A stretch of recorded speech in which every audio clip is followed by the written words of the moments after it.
नमस्कार, मैं नियाज खान और आप देख रहे हैं न्यूज एक्सप्रेस। रमेश बिधूड़ी जो अपने काम से कम और गाली गलौज करने, महिला विरोधी बयान देने और उनका अपमान करने के लिए ज्यादा जाने जाते हैं।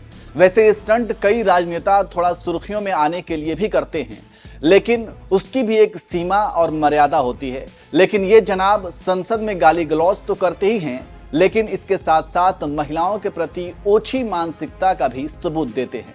सबसे पहले तो इन्होंने प्रियंका गांधी के गाल जैसी सड़क बनवाने की बात कही, लेकिन जब हंगामा होता देखा तो चुपके से माफी मांग ली। लेकिन अब बढ़ते विरोध को देखकर ऐसा लग रहा है कि अब रमेश बिधूड़ी को अपनी गलती की भारी कीमत चुकानी पड़ेगी, क्योंकि अब बिधूड़ी के खिलाफ दिल्ली प्रदेश युवा कांग्रेस के कार्यकर्ता खड़े हो गए हैं और अपने नेता प्रियंका के अपमान का विरोध कर रहे हैं और जमकर नारेबाजी कर रहे हैं।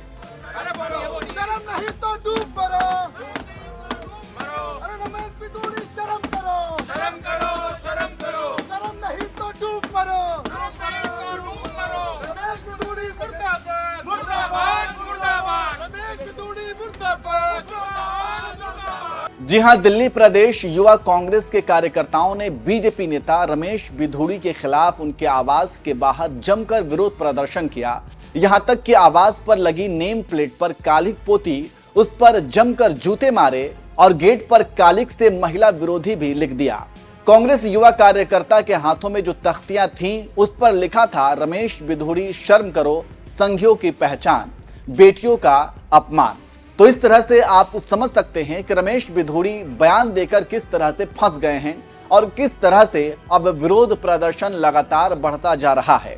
कांग्रेस यहां तक कि यह भी मांग कर रही है कि उनका टिकट काट दिया जाए, जैसे 21 सितंबर 2023 को संसद भवन के अंदर गाली गलौज करके सदन की मर्यादा को तार-तार किया था। उसके बाद लोकसभा चुनाव 2024 में बीजेपी ने टिकट नहीं दिया था। ठीक ऐसा ही अब प्रियंका गांधी पर विवादित बयान देने के बाद मांग उठ रही है कि रमेश बिधूड़ी को टिकट नहीं दिया जाना चाहिए। यहां बात सिर्फ प्रियंका गांधी की भी नहीं है। प्रियंका गांधी पर विवादित टिप्पणी करने के बाद दिल्ली की सीएम आतिशी मारलेना को भी बिधूड़ी ने नहीं छोड़ा और कह दिया कि आतिशी ने अपना बाप बदल डाला है।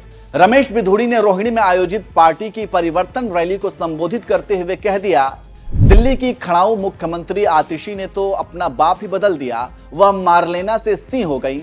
अरे ये मारलेना, ये तो सिंह बन गई भैया, नाम बदल दिया। केजरीवाल के बच्चों की कसम खाई थी, भ्रष्टाचारी कांग्रेस के साथ नहीं जाऊंगा। मारलेना ने नाम बदल दिया, पहले मारलेना थी, अब सिंह बन गई। ये इनका चरित्र है। तो इस तरह से आप समझ सकते हैं कि इतना हंगामा क्यों बरपा हुआ है और युवा कांग्रेस कार्यकर्ताओं ने बिधूड़ी के घर के बाहर क्यों विरोध प्रदर्शन किया। वैसे चलिए खबर के आखिर में हम आपको रमेश बिधूड़ी के वीडियो के साथ छोड़ जाते हैं। सुनिए उन्होंने प्रियंका गांधी को लेकर क्या कहा था और किस तरह से विपक्ष ने रमेश बिधूड़ी की क्लास लगाई है। कालका जी भी सुधार कैंप के सामने वाली, बराबर वाली, अंदर वाली सारी की सारी सड़कें प्रियंका गांधी के गाल जैसे जरूर बना देंगे। लालू ने कहा था बिहार में कि बिहार की सड़कों को मैं हेमा मालिनी जी के गालों जैसे बना दूंगा। लालू ने झूठ बोला था, नहीं बना पाया। लेकिन मैं आपको विश्वास दिलाता हूं, जैसे ओखले की सड़कें हमने बना दिए, संगम बिहार की सड़कें बना दिए, इसी प्रकार से कालका जी भी सुधार कैंप के सामने वाली, बराबर वाली, अंदर वाली सारी की सारी सड़कें प्रियंका गांधी के गाल जैसे जरूर बना देंगे।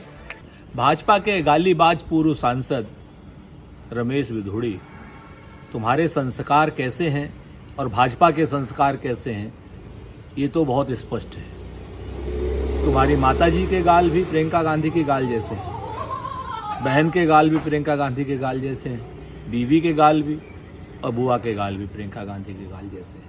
तो कालका जी की सड़कें उन्हीं पे बना दो ना। बदतमीजी करोगे, करारा जवाब मिलेगा। अभी कह रहे थे ना एक चैनल पर कि ईंट का जवाब पत्थर से देंगे, तो ईंट का जवाब पत्थर से ही सुन लो।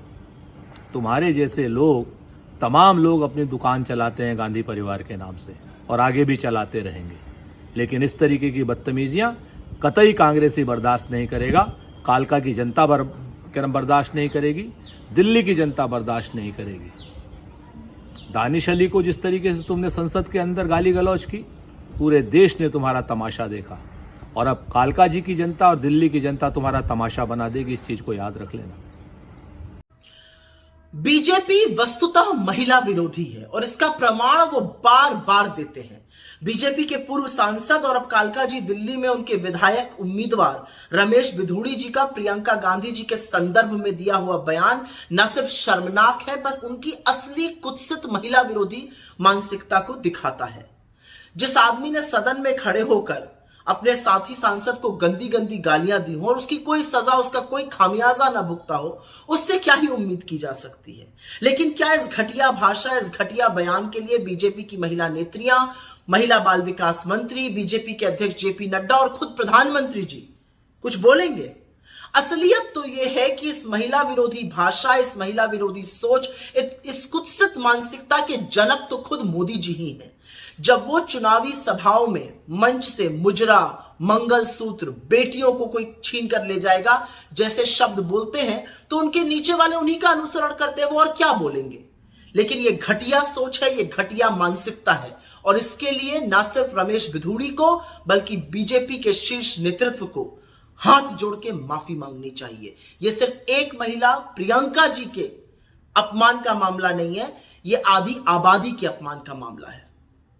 आपको अगर कोई इस पे सवाल हो तो आप पूछ सकते हैं। जी, आप कह रहे हैं रमेश बिधूड़ी को बीजेपी सीएम चेहरा बनाने जा रही है, तो ये आप कैसे कह रहे हैं? मतलब आप सूद बता रहे हैं या जो गाली दी है उसके लिए? आप बताइए, उसने संसद में गाली दिया, उसके बाद उसको टिकट दिया। उसने पहले दिन 2 महिलाओं को गाली दिया, दिल्ली की निर्वाचित मुख्यमंत्री को गाली दिया, प्रियंका गांधी को गाली दिया। तो गालीबाजी तो सबसे बड़ी योग्यता है ना बीजेपी में। अब देखिए कल से चैनल पे कितना चल रहा है, वो कितनी उसकी ख्याति बढ़ गई है भाजपा में। सारे भाजपाई उसके पक्ष में खड़े हो गए हैं। तो असली मुख्यमंत्री का चेहरा वही होगा, वही है बीजेपी का मुख्यमंत्री का चेहरा। तो अब तो दिल्ली की जनता को तय करना है, रमेश बिधूड़ी चाहिए या अरविंद केजरीवाल चाहिए, जो महिलाओं को सम्मान राशि देते हैं, जो महिलाओं के लिए संघर्ष करते हैं, जो महिलाओं के सम्मान में आगे रहते हैं।